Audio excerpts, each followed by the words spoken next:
बिस्मिल्लाहिर्रहमानिर्रहीम, अस्सलाम वालेकुम class. Welcome to data communication and computer network course. Data communication and computer network के course का ये हमारा वीक 4 है और इस वीक की लैब में हम डिस्कस करेंगे एक packet analyser which is Wireshark. Wireshark basically हमारे पास एक नेटवर्क ट्रैफिक एनालाइजर है।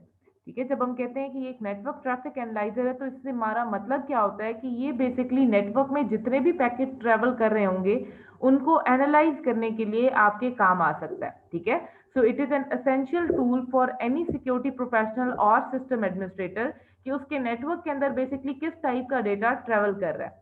This free software, that mean this is an open software, let you analyze the network traffic in real time and is often best tool for troubleshooting your network issues. So अगर आपके network के अंदर denial of service attack हो रहा है या हम कह रहे हैं कि कोई किसी इस किस्म के डाटा ट्रेवल कर रहा है जो कि आपको मलिशियस लग रहा है, तो आप network analyser which is an open source network analyser Wireshark उसको यूज करते हुए आप अपने नेटवर्क ट्रैफिक को एनालाइज कर सकते हैं कि किस टाइप का डेटा किस नेटवर्क नोड से कम्युनिकेट हो रहा है। ऑलराइट, सो दो तरीके हैं जहां से आप network traffic analyser which is Wireshark आप डाउनलोड कर सकते हैं। पहला तरीका जो इनकी ऑफिशियल वेबसाइट है वो विजिट करें विच इज www.wireshock.org। इसको विजिट करेंगे तो डाउनलोड में जाके आपको जो भी रीसेंट इसका वर्जन है वो आप डाउनलोड कर सकते हैं फॉर विंडोज और मैक। जिसके लिए भी आपको चाहिए वो आप डाउनलोड कर सकते हैं। दूसरा तरीका क्या है कि जो मैंने गूगल ड्राइव पे एक फोल्डर के अंदर वायरशॉक का सेटअप रख दिया है। मैं ये जो पिन जो गूगल ड्राइव का लिंक है ये मैं डिस्क्रिप्शन बॉक्स में रख दूंगी और साथ ही वायरशॉक का जो ऑफिशियल वेबसाइट है वो भी डिस्क्रिप्शन बॉक्स में उसका लिंक डाल दूंगी ताकि आप वहां से डाउनलोड कर सकें। So any way you want, अगर आपको ये वाला वर्जन चाहिए तो आप यहाँ से भी डाउनलोड कर सकते हैं, अगर आप ऑफिशियल वेबसाइट से डाउनलोड करना चाहें तो आप वहां से भी डाउनलोड कर सकते हैं। So after installation, which is a simple installation like any other software, जैसे हम इंस्टॉल करते हैं उसकी इंस्टॉलेशन के बाद हम अपना जो नेटवर्क एनालाइजर है विच इज वायरशॉक उसको ओपन करेंगे।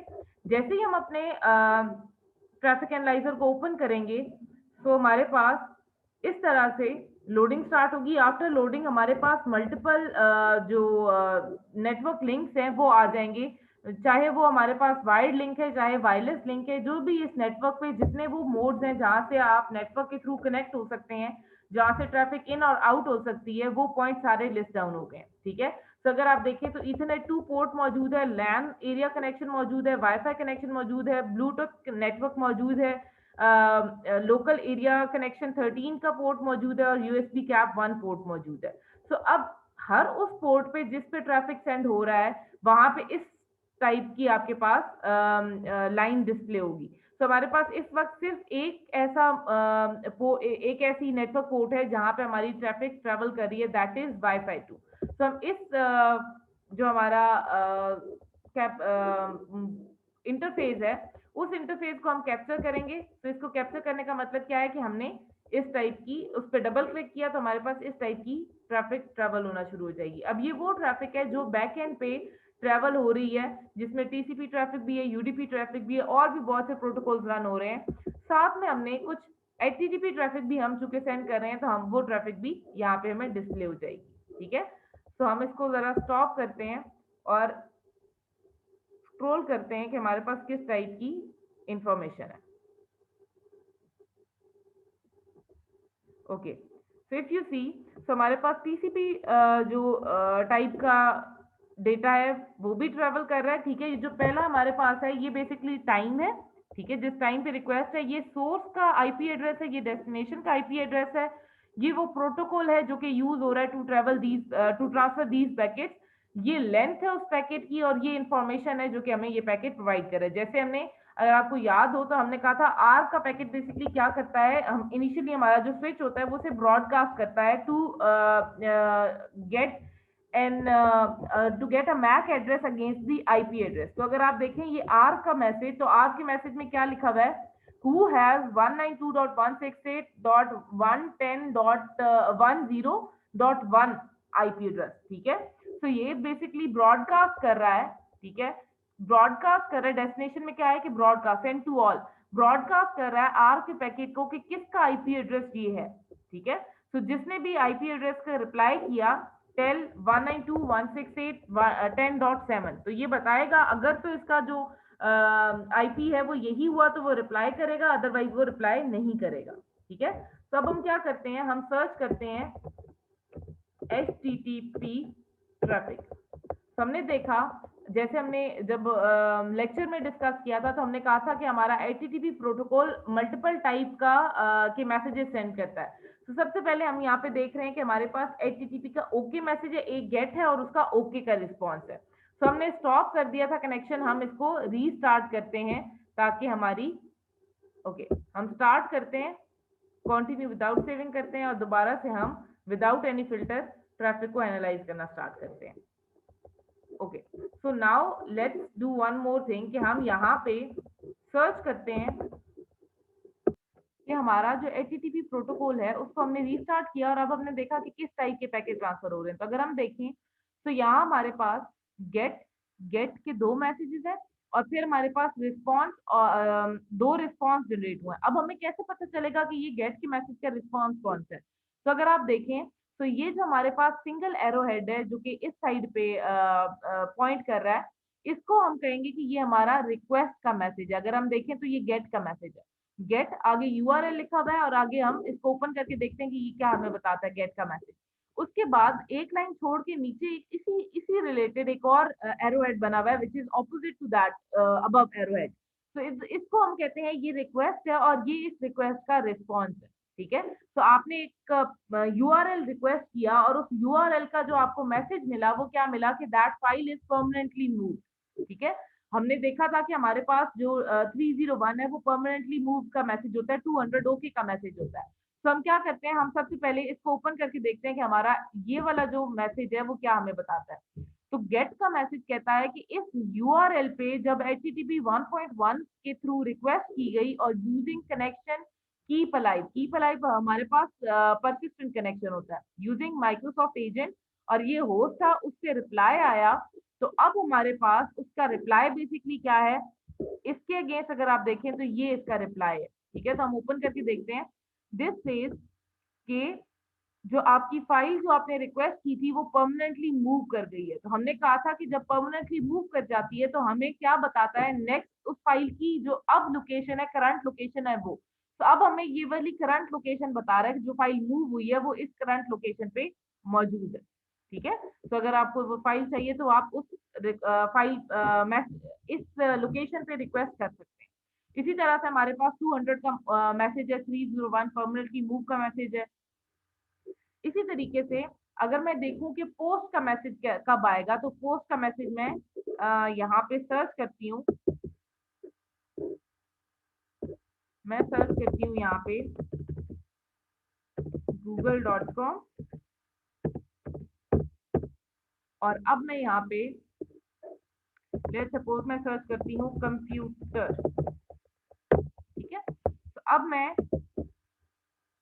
जो मेरा नेटवर्क इंटरफेस है मैं उसको दोबारा से रीड करती हूँ। ठीक है, पैकेज को होने देती हूँ और उसके बाद मैं दोबारा से HTTP को फिल्टर आउट करके देखूंगी कि अब कौन से पैकेज ट्रांसफर हो रहे हैं।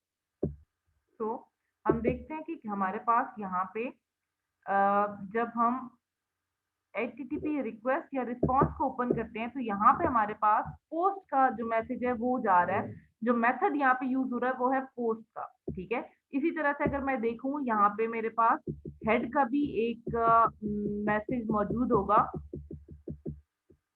जो कि हमने कहा था कि हम यूज करते हैं ताकि हम सर्वर के को चेक कर सकें कि हमारा सर्वर जो है वो फंक्शनल भी है या नहीं। तो यहाँ पे अगर हम पैकेज को एनालाइज करें तो हमारे पास ये हेड का मैसेज।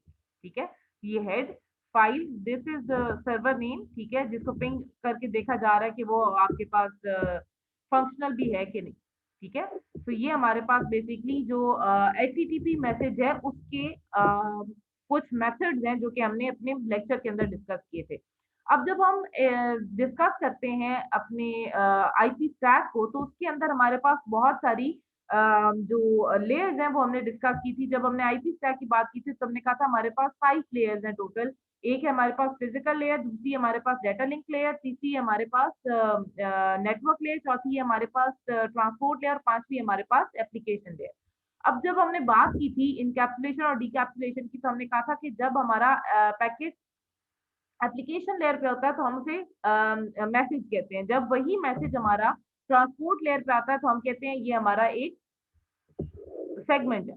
जब वो नेटवर्क लेयर पे आता है तो हम कहते हैं ये हमारा एक पैकेट है। जब वो हमारे पास डाटा लिंक लेयर पे आता है तो हम कहते हैं ये हमारा एक फ्रेम है। और वही पैकेट जब हमारा ट्रैवल होता है ओवर दी फिजिकल लिंक तो हम कहते हैं ये हमारी बिट्स है। तो यहाँ पे सारी लेयर्स को डिस्कस किया गया। ये हमारे पास फ्रेम है तो ये हमारे पास बेसिकली डाटा लिंक लेयर की इंफॉर्मेशन है।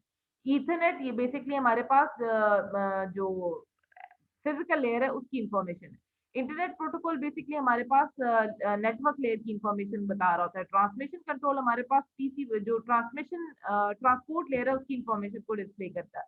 और hyper text transfer protocol is a protocol of application layer, तो ये हमारे पास एप्लीकेशन लेयर के बारे में हमें बताता है। अगर मैं देखूं तो मेरे पास यहाँ पे ट्रांसपोर्ट कंट्रोल प्रोटोकॉल जो टीसीपी है उसने पोर्ट सोर्स पोर्ट ये यूज की है, डेस्टिनेशन पोर्ट ये यूज की है, सीक्वेंस एक्नॉलेजमेंट नंबर और लेंथ ऑफ द पैकेट ये है। अब जब हम ट्रांसपोर्ट लेयर पढ़ेंगे तो उसमें हम डिटेल में पढ़ेंगे कि सीक्वेंस नंबर क्या होता है और एक्नॉलेजमेंट नंबर क्या होता है। लेकिन यहाँ पे for the sake of just information हम देख रहे हैं कि TCP connection basically connection oriented होता है, रिलायबल होता है। तो ये जो सीक्वेंस और एक्नॉलेजमेंट नंबर है ये हमारे पास रिलायबिलिटी के लिए होते हैं। ठीक है, तो बेसिकली यहाँ पे पोर्ट के बारे में बात की गई है कि कनेक्शन किस पोर्ट पे स्टैब्लिश हुआ। ठीक है, क्योंकि टीसीपी कनेक्शन यूज हो रहा है तो इसीलिए यहाँ पे टीसीपी के बारे में इंफॉर्मेशन बताई गई है। और ये सारी जो इन्फॉर्मेशन है ये हम ट्रांसपोर्ट लेयर को जब डिटेल में पढ़ेंगे तो ये चीजें क्या होती हैं ये तब हम देखेंगे। टीसीपी पेलोड हमारे पास 177 बाइट्स है। ठीक है, और हमारे पास जो इन्फॉर्मेशन एचटीटीपी प्रोटोकॉल दे रहा है वो इन्फॉर्मेशन ये है। इसी तरीके से हर लेयर की इंफॉर्मेशन हमें यहाँ से मिल जाएगी। तो it depends on the network administrator या जो यूजर है वायरशॉक का, उस पर डिपेंड करता है कि वो कौन सी लेयर को एनालाइज करना चाहता है। अगर वो ट्रांसपोर्ट लेयर को एनालाइज करना चाहता है तो वो ट्रांसमिशन कंट्रोल प्रोटोकॉल वाली लेयर को ओपन करेगा। अगर वो एप्लीकेशन लेयर को एनालाइज करना चाह रहा है तो वो इस लेयर को ओपन करेगा। ठीक है, तो that's all for today. I hope आपको समझ आ गया होगा कि हम वायरशॉक क्यों यूज करते हैं।